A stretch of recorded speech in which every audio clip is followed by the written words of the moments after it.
If Harry starts painting, here's my prediction: he'll be really crap at it, like Well, he's so is really crap Hunter. at, So is he's Hunter. like he's really crap at everything else. Hi, everyone. I am with Kevin O'Sullivan of the Political Asylum with Kevin O'Sullivan on Talk. Congratulations on your numbers, by the way. I've been watching them climb, doing incredible, and it's because you just have the It's most because you lively keep coming show. on, Kinsey. It's because you keep coming on. Well, thank you very much. Yes, so the show's doing very well, and your contributions are extremely valuable to us. Well, thank you. One of my favorite things about, because I've watched you for years, and there's like an inside joke. Well, I don't know if you know, but I used to live in LA, and that's, that goes on and on. Like everybody will be like, even it'll be Mike Graham at 6:30 in the morning, and he'll reference you and be like, I don't know if you know this, but he used to live in LA. But I wanted to tell you, I work constantly. I get out as much as I can, but I have like very weird hobbies like whale watching. But I went to get my hair done yesterday. It was $500. Five I hundred dollars. Gee. $500 to get my hair done. And as I'm like scrolling getting my hair done, I see that the prices of In-N-Out burgers are going up only in California, nowhere else in the country. Only in California are prices of In-N-Out.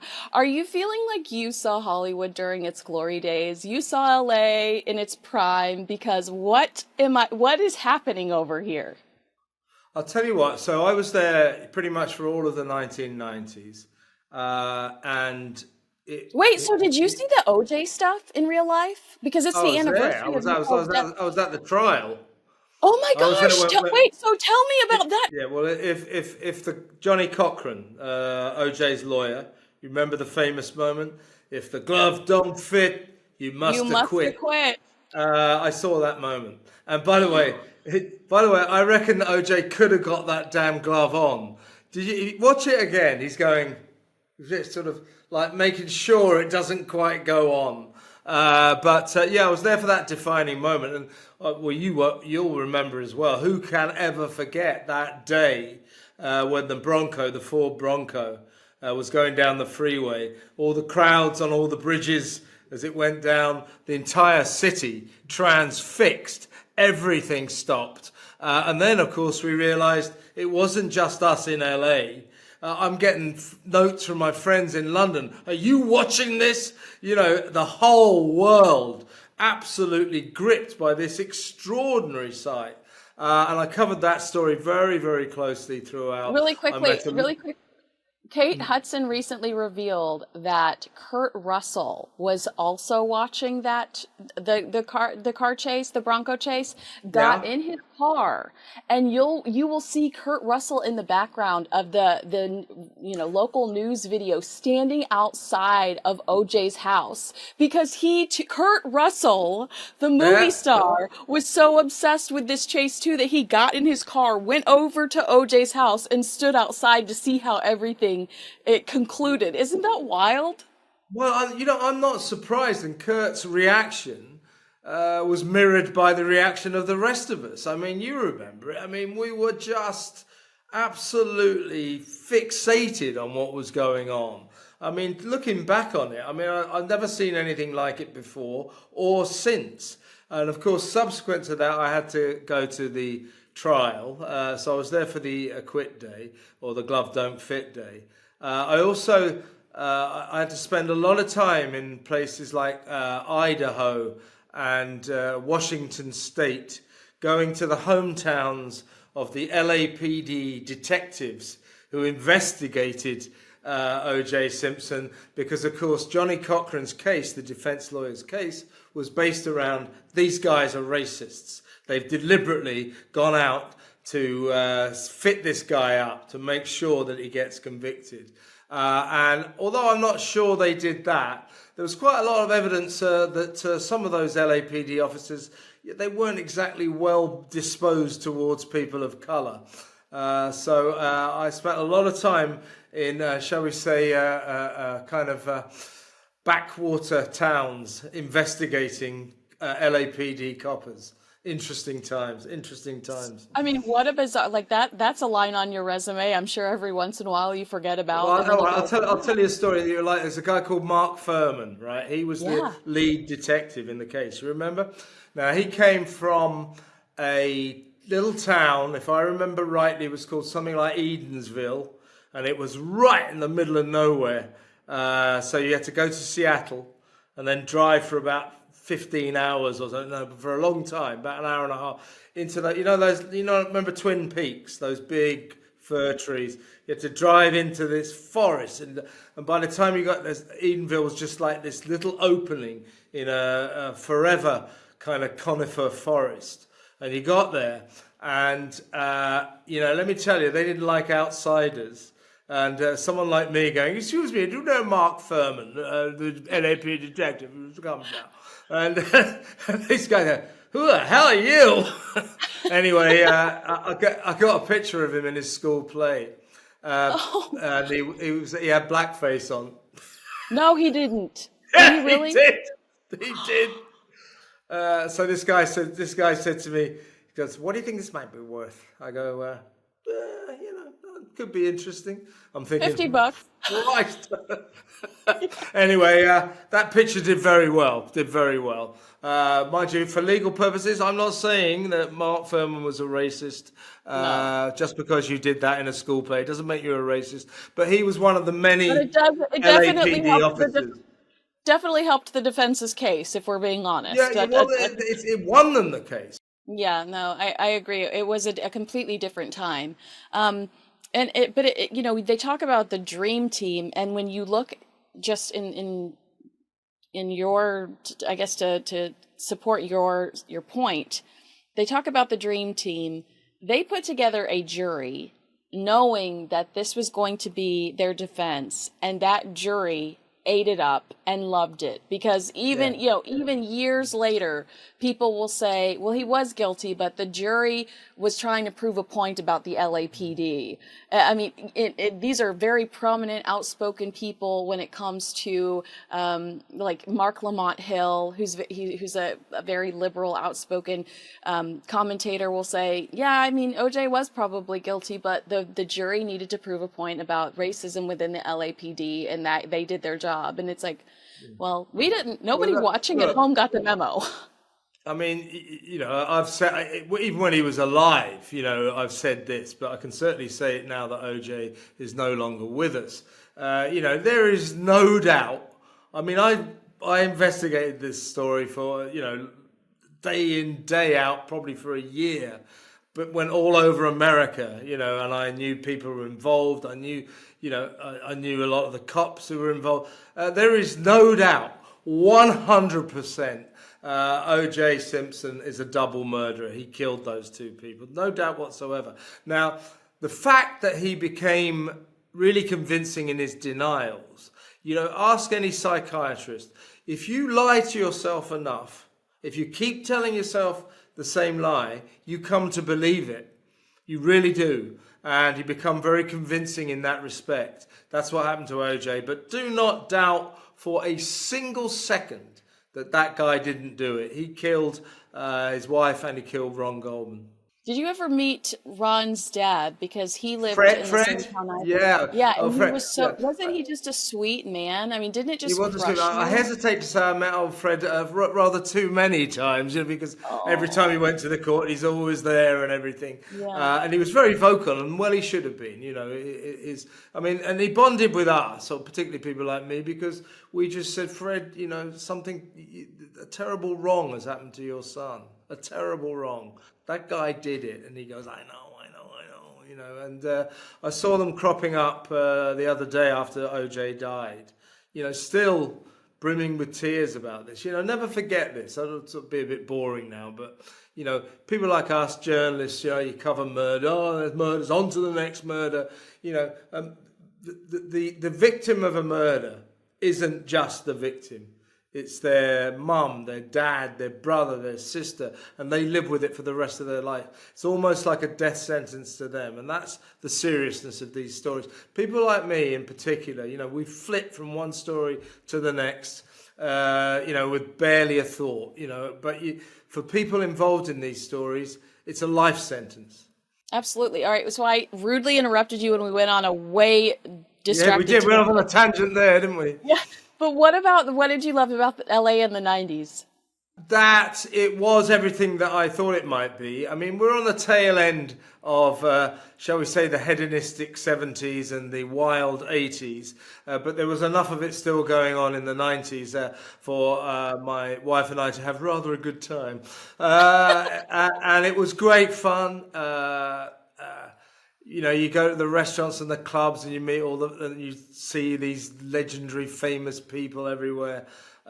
Great parties, all the parties in the Hollywood Hills every weekend, you know, those things, you know, cars parked as far as you can see, you have to walk about a mile, you finally get to some house, you have no idea whose party it is, and you go in, it's amazing swimming, everybody's swimming and drinking, and just the best time. And the other thing about LA, I guess it's still got this, but I would always say to my friends back here, First about LA, you don't understand. Great place to have a dog because all the parks and the canyons are right in the middle of the city. You know, in London, you have to drive for miles to find anything green. So there's that. And also, I used to say, do you realise I can get in my car, my 1965 Mustang, one of the originals, and I could drive to. That was a mistake, by the way. Broke down about every 20 minutes, but it was good to look at. Anyway, I could drive to Big Bear Mountain in about 2.5 hours. We're in 90 degrees. I said, in 2.5 hours, we could be up to here in snow. And they go, no. And I once did it to some friends who visited from London. They said, no. I said, right, get in the car, let's do it. So we did it, and they go, "Oh my God, can't believe it!" You know. So the geography of the place was amazing. The people then were amazing. It was a fun town. I mean, what I think's happened to LA, and I must, put my cards on the table. I haven't been there probably for about 5-6 years now, but LA used to be a place where a lot of creative people, a lot of great businessmen, cleverest town on the face of the earth. It was creating entertainment for the whole world. That is a very clever thing to do, to be able to entertain the Chinese, the Russians, and the British and Americans. That is skillful. These brilliant creative films, people creating these amazing films, and nobody really cared as long as they were successful, as long as they were entertaining, as long as they were funny, as long as they made money. Now look at them. They'd never make a film unless it's really, really boring. I feel like the overall theme is definitely like, why can we just make things for fun anymore? It feels like everything has a message, and everything, there's a thick message in it, and you're like, I just want to lose myself for 2 hours. I don't want to feel preached to about something. Yeah, exactly right, and those are the kinds of films they used to make in the 90s. I mean, we're talking about the era. Tom Cruise, of course, Sylvester Stallone, Arnold Schwarzenegger, just making fun films for people to enjoy. Comedy Tom films, Hanks, Big. You couldn't make Big today. A little boy and an older woman, you couldn't do it. I mean, I understand, but... Well, no. Well, Hollywood has become very po-faced, very serious, second-guessing everything, terrified of their own shadow. When I was there, and dating back from then, before I was there, Hollywood moguls, Hollywood studio chiefs, directors, actors, it was, what the hell, let's do it. Let's see if it works. They were gamblers, and it used to pay off on an epic scale. Now, what Hollywood does is it just asks all the questions to talk everything down. So therefore, fun films don't get made anymore. Comedy is dying a terrible death because they're worried.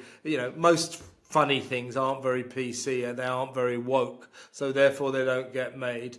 I mean, I don't know if you've seen Piers Morgan's interview with Kevin Spacey yet, and Spacey was saying, by the way, I met him in makeup just before. Was he nice? You know me, I don't get starstruck, but I was a bit starstruck by him, and I said, "Oh, you're Kevin Spacey." He goes, "Indeed, I am." And I said, "Oh, I'm Kevin O'Sullivan." He said, "Don't we have a great first name?" I said, yeah, I think that's the best thing about me. And after that, everything tails off.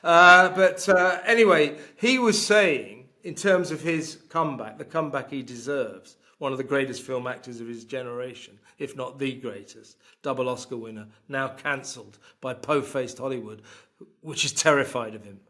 He's saying that a lot of studio chiefs, a lot of directors, a lot of producers are saying, let's give Kevin Spacey another go. And then the distributors come in and say, I'm not sure the audience will take this. I'm telling you, they're wrong.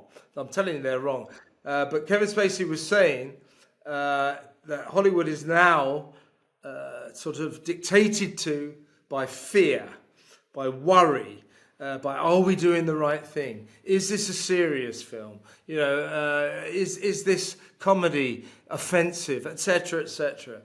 So I think that's how Hollywood has changed from when I was there. And I think I was probably there during the last great golden years.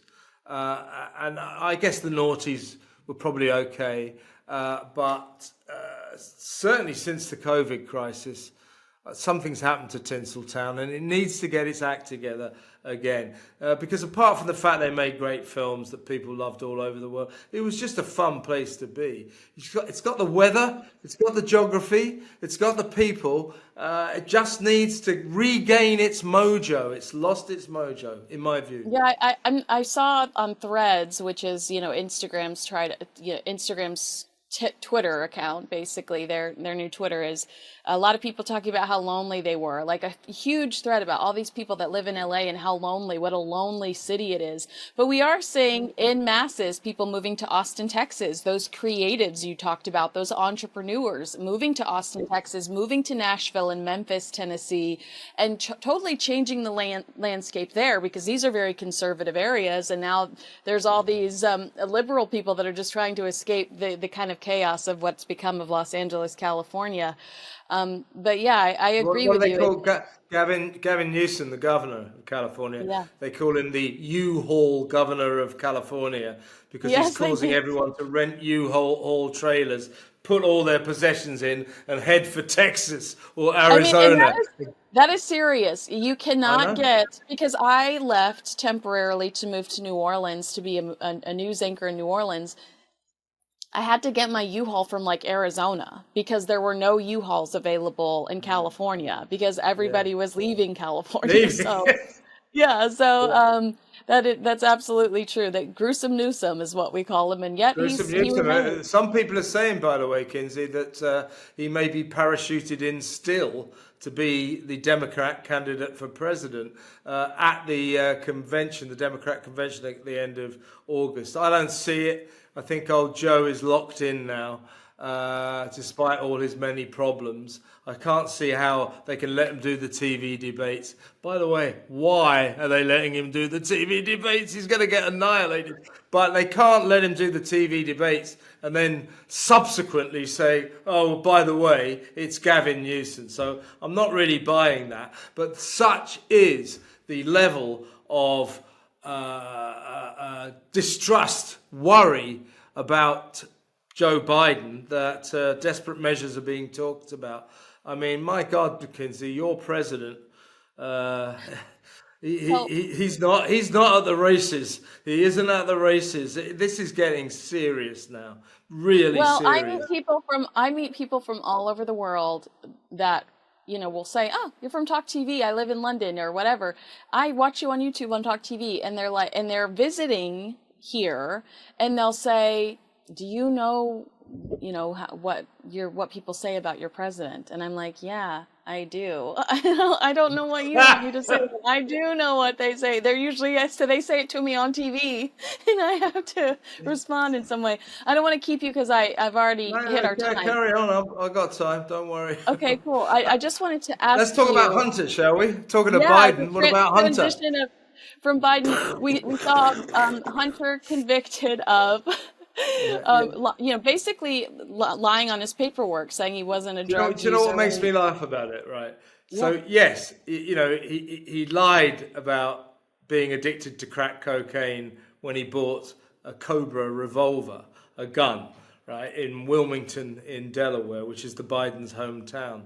Everyone very surprised, by the way, that he was found guilty, because that is Biden country.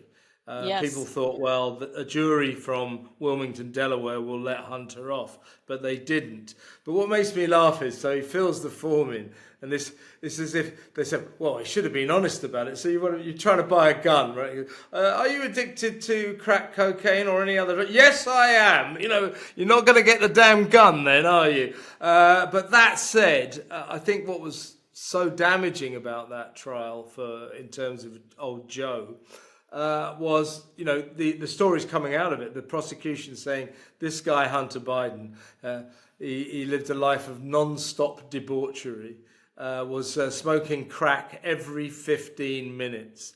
And Waking up, it was his coffee. He woke up in the morning and did it, according to one of the witnesses. Yeah, no, it was his lifestyle.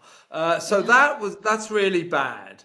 But the thing is, the interesting thing, it's like a counterweight to Donald Trump's legal problems. So this time last, Donald Trump, convicted felon, he's finished. Now you got the son of the current president, who's actually convicted of something more serious, because what Donald Trump was convicted of was a state offense. It's a state offense. Guns are federal. So technically speaking, Hunter Biden is a felon all across the country, whereas technically Donald Trump is only a felon in the state of New York. So arguably it's worse. Actually, there's no doubt whatsoever Hunter's offence is much worse than Donald Trump's ancient, obscure bookkeeping offences. But going forward, a lot of people here, I don't know what they're writing about it in America, but a lot of people here saying that the trauma of what's just happened to his beloved remaining son. I mean, whatever you think about Joe Biden, and I don't think much, I think even when he had his marbles, he was a horrendous politician, a horrendous man. Whatever you think about him, he's had some terrible traumas in his life. His first wife died in a car crash, I believe. His son, Beau, had a brain aneurysm or something and died. So Hunter is his remaining son, and he loves him a lot. And nobody would criticize that, of course. But people are saying that the trauma of what's just happened to Hunter has made things even worse for Biden. And you saw him the other day. I mean, that when he was at the Juneteenth celebrations, did you see, at the White House? Kind of So he made a speech. He made a speech that literally you couldn't make out what he was saying. It was like a different language. I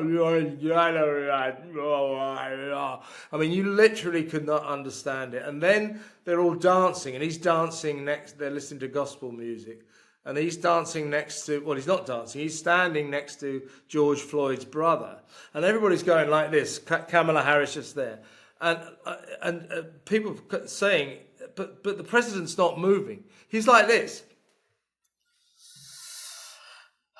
Literally frozen. So garbled speech, frozen for a minute. I just think there's a crisis here. I mean, the Democrats are putting this guy up to be the most powerful man on the face of the planet for the next 4 years. You've got to be kidding me. Help us, SOS. Now, some would argue that the president of the United States being convicted of anything is a former president of the United States being convicted of anything is worse than a current president's son. But I think the argument is it shines light on some of the accusations and some of the emails within the laptop that we were told was Russian disinformation. That's right. About Hunter providing access to his father, who at the time of a lot of those emails was the current vice president of the United States, and how many of those meetings led to some of those lucrative business deals that Hunter had that he just quite simply wasn't qualified for. And I do think that this makes people, I mean, it gives those conversations credibility at this point in time. It certainly does. My question about Hunter Biden is when his father was president. And by the way, Joe can't remember when he was vice president. Remember that. He literally cannot remember when he was vice president. Can't remember the name of his beloved son, Beau, and so on and so forth. I mean, this guy, it's gone. It's gone. But the thing about Hunter Biden is that he's going to continue to present a serious problem to Joe in terms of a counterweight to what happened to Donald Trump. The Democrats have lost their electoral weapon, which they worked so hard to get with that disgraceful lawfare, crooked case in New York. They wanted to be able to say, you can't vote for this guy, Donald Trump, he's a convicted felon. Well, that's negated now, because every time they say that, Donald's going to come back and say, yeah, well, at least I don't smoke crack and try to buy guns like your son. So they've lost their big weapon. And going forward, apart from when you're on TV, Kinsey, and indeed me, the most exciting prospect on television, and I don't necessarily mean this in a good way, it's going to be the TV debate at CNN headquarters in Atlanta between Joe Biden and Donald Trump. I cannot believe that the Democrats are letting that old guy get on a stage with Trump, because whatever you think about Trump, he's got his marbles. He will annihilate Joe Biden, absolutely annihilate him. And apparently the Democrats, realizing, oh my God, we better do something about this, they're putting all these terms and conditions into, they're saying to Donald, oh, well, you've got to do this, and you can't do this, and you can't do, and everything they say, he goes, yeah, fine, yeah, no problem. He just needs to get him on the stage. And I cannot, for the life of me, believe that won't be the moment that Joe Biden's campaign dies its final death. I mean, it's just an Last question, I promise. So watching some of these conversations about Hunter Biden, and you and I talk about this all of the time, the idea that the royal family needs to stick to their guns and keep their distance from Prince Harry because they can't trust him. I look at somebody like Hunter Biden, and I look at how lucrative the business of like leeching off of his father's, celebrity, his father's power in the White House was. And I also think, are we giving Harry too much credit to not say that the king should continue to distance himself from Harry? Because what does Harry have other than the fact that he's related to the king? And that could, if he does have the ability to make that introduction to some random person. I mean, I know it's a stretch. No, I think there are good parallels to be drawn, Kinsey. Prince Harry's only currency now is the fact his dad's the Queen. The Queen. No, his dad's the king, isn't he? Bit of a Biden moment there. His only currency is that his dad's the king, that he's related to the royal family. And that way of earning money, basically, can I say this, pissing on his own family to make money, that's wearing thin because people are sick of it. But you've got two parallels. Anybody, don't earn a living off the coattails of your parents. That's what Hunter has always done. And that's what Harry has chosen to do since Megxit back in 2020. And it looks to me as if Harry in particular, his ability to earn money is plummeting, it's dwindling fast. I mean, Meghan's got all these various schemes that never seem to happen. What's my regular question to you? Any chance I can buy anything from American Riviera Orchard yet? No. She's going to make a cooking show. Where is it? He's going to make a series for Netflix about polo. Don't bother. Nobody cares about polo. But since you say so, where is it? It's just announcements. They never do anything. She might, because she's so, I'll give her one thing. I mean, she never gives up. She's tenacious. And she's a fighter. She had to fight her way through the Hollywood jungle. He never has. So she's still sort of trying to do something. making lots of announcements and then doing nothing. But he doesn't even seem to be trying anymore. So God knows what the future holds for those two. They need a purpose in life. He's going to start painting like Hunter Biden. Oh my gosh. Can you imagine? Is he? Is he going to start painting? Well, if Harry starts painting, here's my prediction. He'll be really crap at it. Like Well, he's so really is Hunter. like he's really crap at everything else. You know, he wrote a book called Spare. No, he didn't. Somebody else wrote it for him, etc., etc. I mean, okay, I pay respect to him for his service in Afghanistan, but apart from that, his entire life, nothing. Nothing. Just the fact he's the youngest son of the king. I do think that he has certain. I'm sorry if you're hearing my dog snorting next to me. You talked about that LA dog life. I'm living it right now. I'm looking at all four of looking at all four of mine on the floor. But you know, I do think that he has realized that his only currency is his relationship with the king, and they've run out of things to say. You can't continue, and we saw him, you know, even continuing to perpetuate the victimhood narrative with daddy wouldn't see me, daddy was too busy a few weeks ago with that release. But otherwise, the royal family's keeping their distance to not give them more content. And I do think that one of the things we should be wary of, instead of rallying about this reunion, is the fact that Harry could, you know, monetize that relationship with his father under the radar, because out of desperation. And I thanks for letting me make that point, because I was like watching all these things going like, how are we not seeing that Kinsey, but that's exactly right, Kinsey. That's what underpins the entire relationship now between Harry and, by extension, Meghan and the British royal family. It's a lack of trust. You know, William, the king, they don't want to get in a room with Harry because, or if they do, they won't say anything, because they don't trust him not to go running back to Meghan. And then fairly soon, you'll find those conversations reproduced in American People magazine, which seems to be the Gruesome Twosome's favorite outlet. Yeah, absolutely. All right. Well, everybody can watch The Political Asylum with Kevin O'Sullivan on Talk on YouTube.